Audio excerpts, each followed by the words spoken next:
Puji Tuhan, bersukacita boleh kembali menyapa Bapak Ibu, Saudara-saudari di dalam PA Online GPDI Pelita Kasih di bulan pertama tahun yang baru ini. Nah, sebelum kita mulai merenungkan firman Tuhan, mari kita bersama-sama mempersiapkan hati kita dan kita berdoa. Terima kasih Tuhan Yesus, terima kasih Bapa yang baik, kami bersyukur Tuhan buat kasih setiamu. Banyak hal yang kami alami di awal tahun ini, tapi kami percaya penyertaan Tuhan akan terus Engkau nyatakan dalam setiap hari-hari kami. Sebentar kami rindu untuk boleh merenungkan kebenaran firman-Mu. Roh Kudus-Mu kiranya memberikan kami hikmat, kemampuan untuk kami boleh mengerti kehendak Tuhan, bahkan melakukannya dalam kehidupan kami.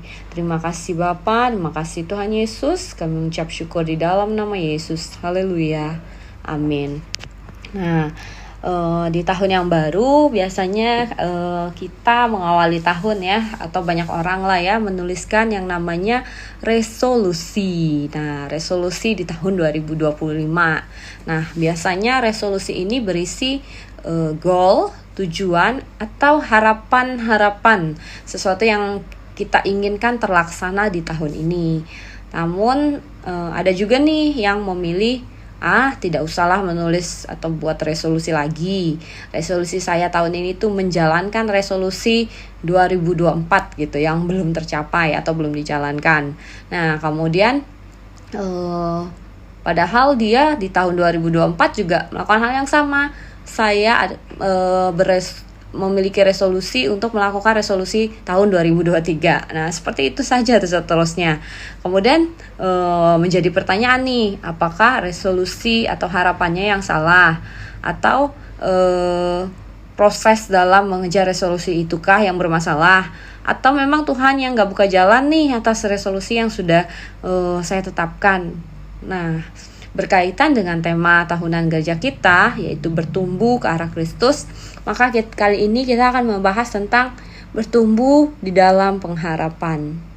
Nah, apa yang firman Tuhan katakan tentang pengharapan orang percaya dan bagaimana kita hidup harus terus bergerak bahkan digerakkan oleh pengharapan ini.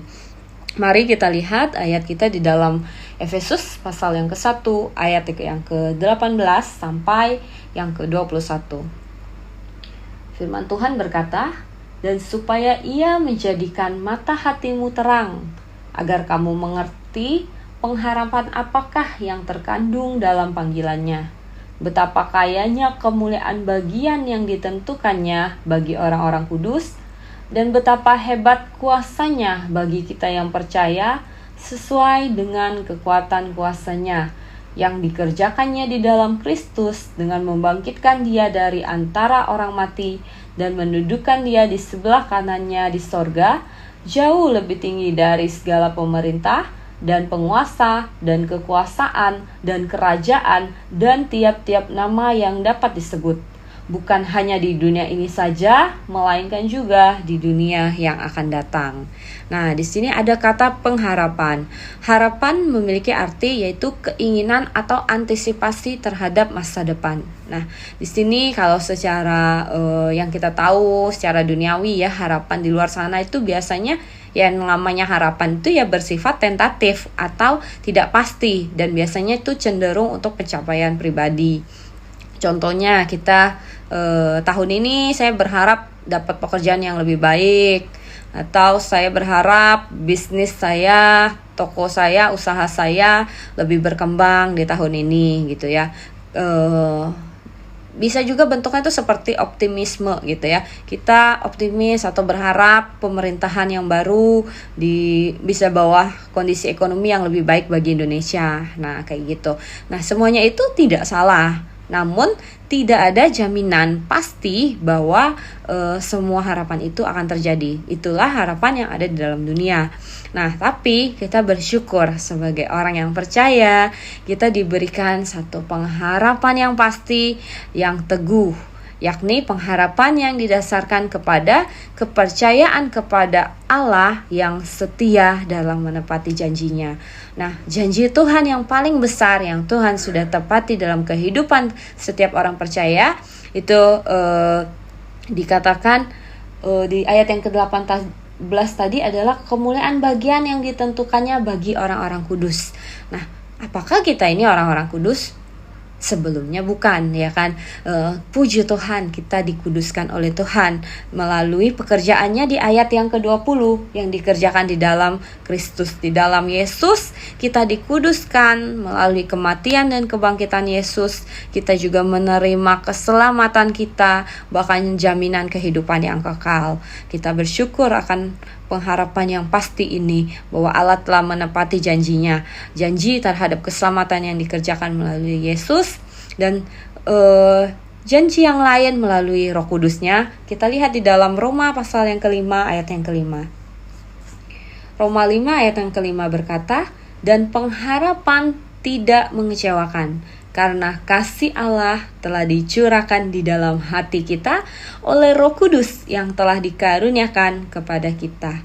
Nah, bersyukur untuk Roh Kudus yang juga Tuhan berikan bagi kita, bahwa pengharapan yang dimiliki oleh orang percaya tidak akan membuatnya malu, tetapi sebaliknya, pengharapan di dalam Tuhan akan memampukan kita, orang percaya, untuk berjalan maju dengan berani melalui kehidupan ini, karena kita tahu pengharapan kita tidak akan mengecewakan, bahwa Tuhan akan selalu menyatakan pertolongannya dalam kehidupan kita ketika kita menjadi anaknya, bahwa kita akan menikmati pengalaman yang lebih dalam dengan Tuhan yang akan selalu menopang kehidupan kita menghadapi berbagai kesulitan di dalam kehidupan ini.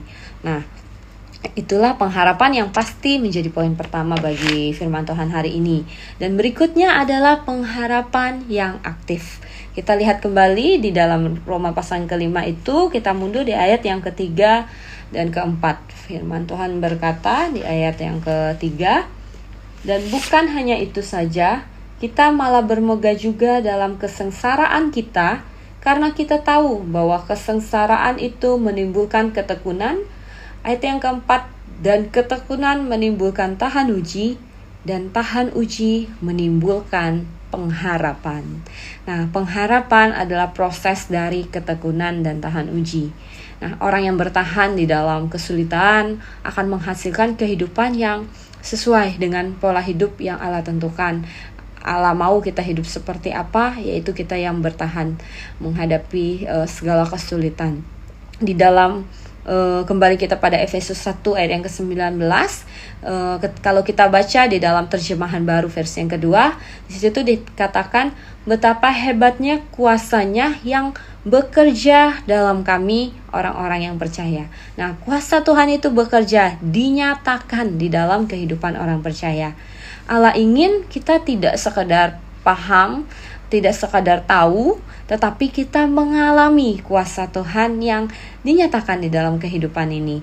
Nah, pengharapan kita yang bertumbuh ketika kita memiliki pengharapan yang aktif, yakni yang tidak sekedar hanya untuk ketenangan. Kita tahu Tuhan beserta kita tahun ini sampai akhir tahun, sampai seterusnya kita tahu Tuhan beserta, maka kita tenang. Kita tahu kita memiliki jaminan hidup yang kekal, maka kita memiliki ketenangan. Tidak sebatas itu, tetapi pengharapan yang bertumbuh, dan itu adalah pengharapan yang aktif yang mendorong kita untuk melakukan perubahan nyata di dalam kehidupan ini sampai kita mengalami kuasa Tuhan gitu ya, sebagai sebuah pengharapan yang menjadi bensin lah, sebagai kekuatan yang mengarahkan setiap langkah kita dalam menjalani hidup ini.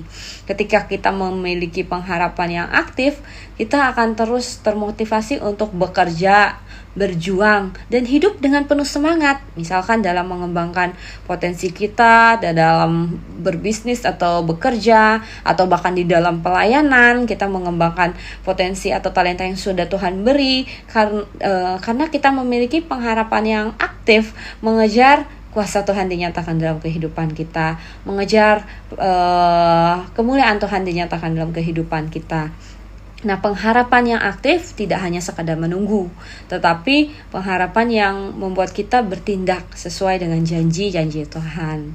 Nah, lebih lanjut tentang pengharapan, ada satu cerita yang cerita nyata yang sebuah penelitian yang berkaitan Nah, hal ini seekor tikus ya, pada umumnya kalau penelitian itu memakai tikus ya.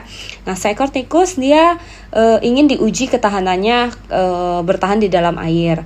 Kemudian ditaruh di dalam sebuah ember. Kemudian ada airnya, kemudian dihitunglah berapa lama dia bertahan. Percobaan pertama dimulai, mulai berjalan, kemudian si tikus berjuang, awalnya dengan sekuat tenaga, tetapi mulai lemas, dan akhirnya dia mati di menit 15 lebih gitu, di 15 menit lebih lah dia mati. Nah, kemudian maka seperti biasa ya, dalam pengujian itu dilakukan pengujian ulang. Percobaan kedua, tikus yang kedua ditaruh di dalam wadah yang sama, dalam air yang sama. Kemudian dihitung lagi waktunya. Nah, kemudian sama, tikus itu juga berjuang tapi mulai lemas. Namun si penguji itu di menit yang ke-13 mengangkat si tikus. Jadi tikusnya yang tadi udah hampir mati diangkat di menit yang ke-13. Kemudian diberi waktulah sebentar sampai dia sedikit pulih. Kemudian baru ditaruh lagi ke dalam wadah yang sama. Nah, kemudian untuk dihitung ulang. Nah, menit demi menit berlalu. Kemudian coba Bapak Ibu saudara-saudari mungkin bisa tebak ya, kira-kira ya seharusnya kalau dia tidak ditolong, tidak diangkat, maka harusnya ya kurang lebih dia bertahan hidupnya tidak jauh lah dari 15 menit seperti percobaan tikus pertama. Namun Bapak Ibu saudara-saudari, ternyata bayangkan si tikus ini setelah dia ditaruh yang kedua, dia bisa bertahan sampai hampir 50 menit. Berapa kali lipat tuh dari waktu bertahan si tikus yang pertama, yang hanya 15 menit, tapi tikus yang kedua ini bertahan hampir 50 menit, berkali-kali lipat dari sebelumnya. Inilah yang menjadi pertanyaan, kenapa?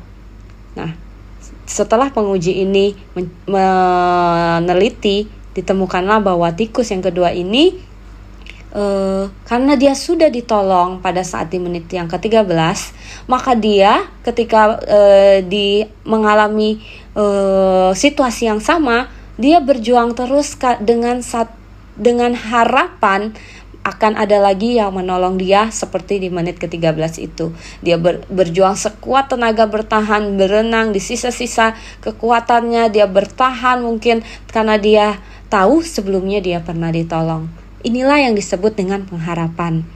Kita adalah orang-orang percaya yang mempunyai harapan yang pasti. Kita pernah diselamatkan, kita sudah diselamatkan oleh Tuhan Yesus. Kita yang seharusnya mati, kita yang seharusnya tidak memiliki jalan masuk kepada Allah, tetapi melalui Yesus kita telah diselamatkan dari maut. Nah, harapan ini seharusnya meneguhkan kita untuk terus berjuang sampai kita menerima kehidupan yang kekal yang dijanjikan oleh Tuhan. Seperti tikus tadi yang kedua, mari kita terus berjuang. Kita tidak berhenti karena kita tahu akan pertolongan kita selalu akan dinyatakan. Di dalam Efesus 1 yang ayat ke-21, ayat terakhir yang tadi kita baca, dikatakan, bukan hanya di dunia ini saja, melainkan juga di dunia yang akan datang. Pengharapan kita, warisan kita yang kekal, kita mau terfokus pada pertumbuhan rohani. Kita mau fokus untuk memperoleh berkat-berkat rohani sampai kita memperoleh seutuhnya warisan kita, yaitu kehidupan kita yang kekal. Nah, bukan sekedar harapan di atas kertas, bukan sekedar resolusi tahunan, namun kita mau bertumbuh di dalam harapan yang benar, kepada pengharapan yang pasti yang tertuju kepada Allah. Pengharapan yang bertumbuh ini akan menggerakkan kita melewati berbagai rintangan dan menjadikan kita saksi Kristus untuk menceritakan pekerjaan-pekerjaan yang ajaib yang Tuhan nyatakan di dalam kehidupan kita. Puji Tuhan, demikianlah firman Tuhan. Mari kita bersatu di dalam doa. Terima kasih Tuhan Yesus atas pengharapan yang pasti yang Tuhan telah kerjakan bagi setiap kami. Tuhan yang sudah menyelamatkan kami, Tuhan yang sudah mencurahkan kasih-Nya. Kami percaya Tuhan yang sama akan menepati setiap janji-janji Tuhan dalam kehidupan kami.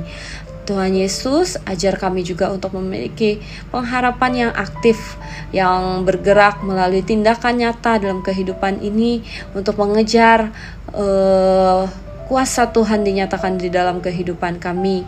Roh Kudus mampukan kami untuk terus berjuang menghadapi setiap kesulitan kehidupan apapun yang kami boleh alami. Kami boleh terus berjuang sampai akhir karena kami tahu pengharapan kami tidak mengecewakan. Pengharapan kami ada di dalam Tuhan yang kekal, ada di dalam Yesus yang kekal yang akan hidup bersama-sama kami pada akhirnya di dalam kehidupan yang kekal. Terima kasih Tuhan, terima kasih Bapa. Kami bersyukur untuk PA online hari ini di dalam nama Tuhan Yesus Kristus. Haleluya. Amin.